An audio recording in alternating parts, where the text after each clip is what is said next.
ఈ 31st కి నా ప్లాన్ ఏంటి అనేది నేను చెప్తా. ఓకే, ప్రైస్ కంటిన్యూగా బేరిష్ క్యాండిల్స్ వచ్చినాయి అంటే ఇది ఫిల్ అయ్యే అవకాశం ఎక్కువ ఉంటుంది అని అర్థం. సో ఇక్కడ ఒక క్యాండిల్ ఉంది, ఆ క్యాండిల్ కి విక్కు లేదు. రేపు ఫ్లాట్ ఓపెన్ అయినా గ్యాప్ డౌన్ ఓపెన్ అయినా ఈ లో తింటేనే తినకపోతే కాదు, మళ్ళా ఓటీఎం కాల్ అనేది బై చేసి కూర్చుంటా. ఎంత?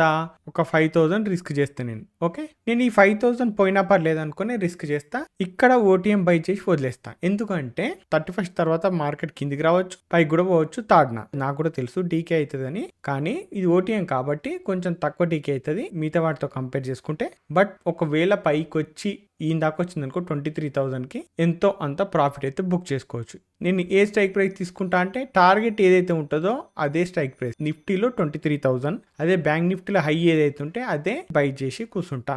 ఓకే, ఇది నా ప్లాను. ఇది మళ్ళీ చూసి ఎవరు కూడా ట్రై చేయొద్దు. Okay fine. ఈ 31st కి నా ప్లాన్ ఏంటి అనేది నేను చెప్తా. ఓకే, ప్రైస్ కంటిన్యూగా బేరిష్